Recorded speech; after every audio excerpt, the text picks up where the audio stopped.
Alright, let's talk about the Sony 400-800mm f6.3 to f8 G lens. A lens that's gotten a lot of attention lately, and for good reasons. First up, no, this is not a G Master lens. It's part of the G series lineup, but don't let that fool you. The performance is still really solid, especially for wildlife photographers. I've used it for a very long time, and after using it for a few months, I've come up with this review, which includes extensive feedback and detailed analysis about the image quality, the autofocusing system, how you handle it in the field, etc. Build and handling. Okay, let's talk about the build and handling first. It weighs around 2.47 kilograms, which is actually pretty manageable for a lens that goes all the way up to 800mm. I've tested it extensively in Bharatpur and Jhalana, and I've handheld it quite a bit too. If you compare it with some other 800mm options on the market, this one feels surprisingly light, perhaps because of the weight distribution and the balance. The zoom mechanism is super smooth. One of my favorite things about this lens. It has a beautiful smooth throw from 400 to 800. You can basically do this slight movement and it reaches from 400 to 800. One of the best throws you would see in this particular focal length in this sort of a lens. It has an internal zoom too, so the barrel does not extend, which is a huge plus for outdoor shooting. That means no dust sneaking in or balance shift, and a much easier time using it in windy or unpredictable conditions, which are very common in wildlife. Since you'll probably mount this on a tripod quite a bit, let's talk about the tripod collar. It's smooth and allows quick shifts in orientation, but there are no click stops. That's one small drawback. Sometimes I had to visually check if I had aligned it perfectly. With click stops, the process becomes second nature. The lens hood is well designed. It even has a little door so you can rotate your polarizers and ND filters easily. Super helpful. Now, filter size is about 105mm, which is expected for a lens of this size. Controls and customization. In terms of controls, you get the basics and more. There is AF to MF switch, there is full-time DMF, which is incredibly helpful when you're shooting through grass or bush and the autofocus starts hunting. There's a focus limiter switch, there is image stabilization on and off, and there are 3 modes for different image stabilization requirements. And then there are 3 customizable buttons. You can set them as per your shooting needs. Size, balance, and wildlife readiness. In terms of length, the lens is about 13.6 inches, which is pretty compact for something that reaches up to 800mm. Again, thanks to the internal zoom, this lens barrel does not grow longer as you zoom in, something that really helps balance when you're tracking birds and fast animals. For wildlife, this 400-800 range is a dream. It covers a sweet spot for both mammals and birds. Whether you're shooting deer on a distance or a tiny bird on a branch, this range is flexible enough to adapt in all such conditions. Now, on this note, let me also tell you that this is not a paid review. I've got this lens from Sony to try, and I've extensively experimented with it in the field. And what I'm sharing with you are my own personal views and the experiences that I acquired in the field. Now, let's talk about the image quality.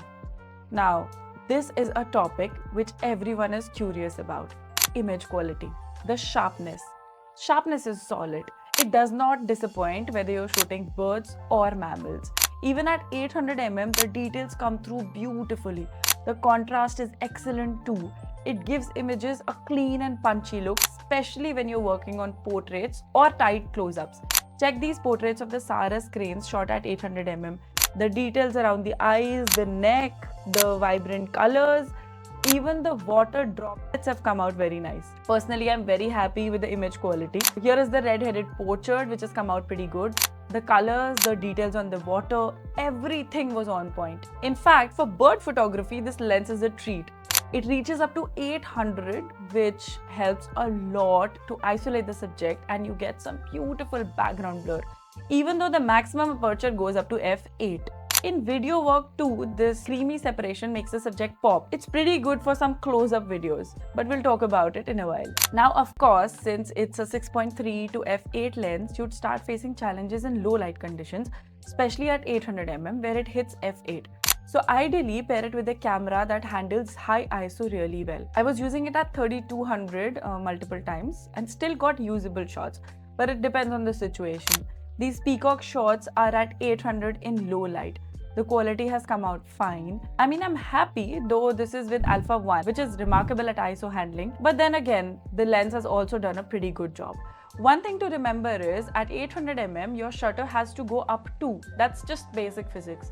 So if the light is low and the subject moves even slightly, you risk motion blur unless your camera can comfortably bump up the ISO. Or you can add in the tripods and beanbags. I also shot quite a few backlit subjects and I was pleasantly surprised. The lens handled contrast and highlights pretty good. Colors came out rich, and even when the background was not too far from the subject, so you're getting more depth of field at f8, the image still held its quality. Now let's talk about the teleconverters. I tried it with the 1.4 TC, and yes, there is a bit of drop in sharpness. That's expected. Now with the 1.4 TC, you get around 1120mm, which is pretty cool, but f number would be f11. And with the 2x, which I did not test, it's going to become 1600mm but f16. So I'm not sure how practical that would be. If you shoot birds in flight, then teleconverter is an absolute no, because even in good light at f16, I don't know how much ISO you will have to boost. So it's better to crop it later in post. You're adding another piece of glass between your lens and the sensor, so the quality is bound to dip. But even with that, I got reasonably acceptable results. I shot this peacock once without the teleconverter and then again with the 1.4 teleconverter. Light was reasonably low in this second shot, so I had to push the ISO to 3200. But still the portrait has come out nice. I love the blur in the background at this focal length. Now if I zoom in, you can notice the minute quality loss. While I did manage sharp images, still the moment it moved, the images got blurred because of the paucity of shutter speed. That is the trade-off. With a teleconverter, your aperture shifts by one full stop. So at 800mm, it becomes f11. And that is a lot of light loss. And you understand the pinch of it when you're in the jungle where the light keeps on changing. And a lot of times you're going to encounter the low light. So yes, it's really about give and take. You get more reach, you get amazing subject separation, but you do lose light and a bit of sharpness. You just have to weigh what's more important for you in that particular moment: reach, clarity, or shutter speed. Autofocus performance. Now let's dive into something super important for wildlife photography, the autofocus. It has two linear motors and they perform remarkably well.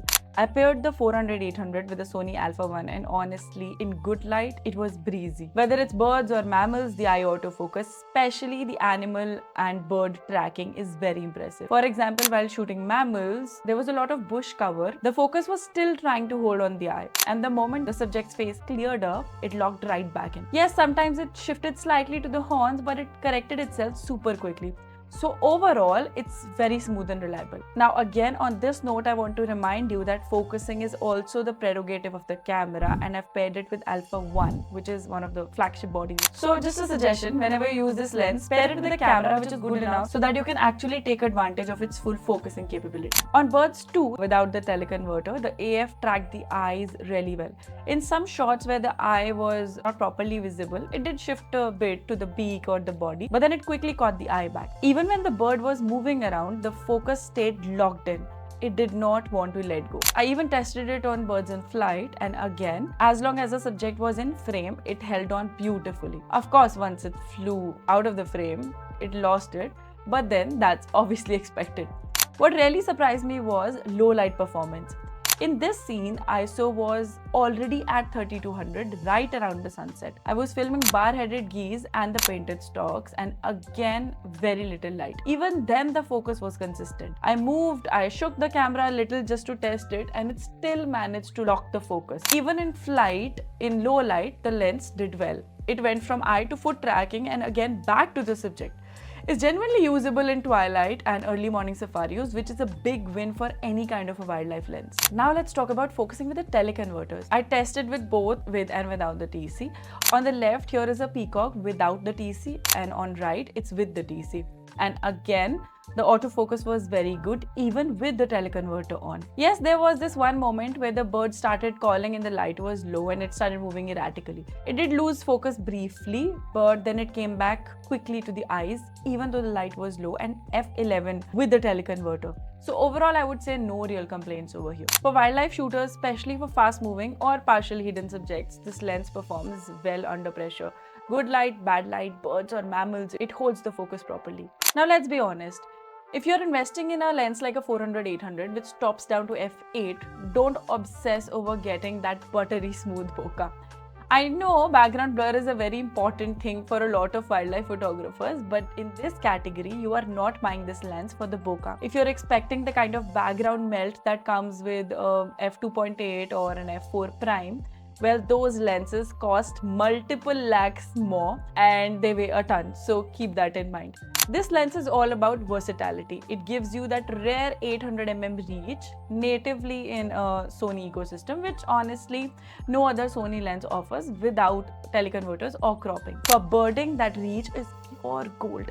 And yes, while it's not the creamiest in terms of background separation, there are other ways to get that smooth bokeh look. I can share a couple of tips like shooting on the eye level to compress the background, or try keeping the subject close to the lens and farther away from the background.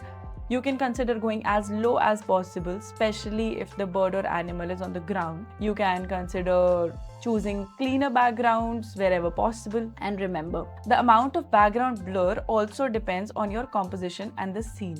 So if your subject is close to a bush or a tree, the background will stay in focus at f8, of course.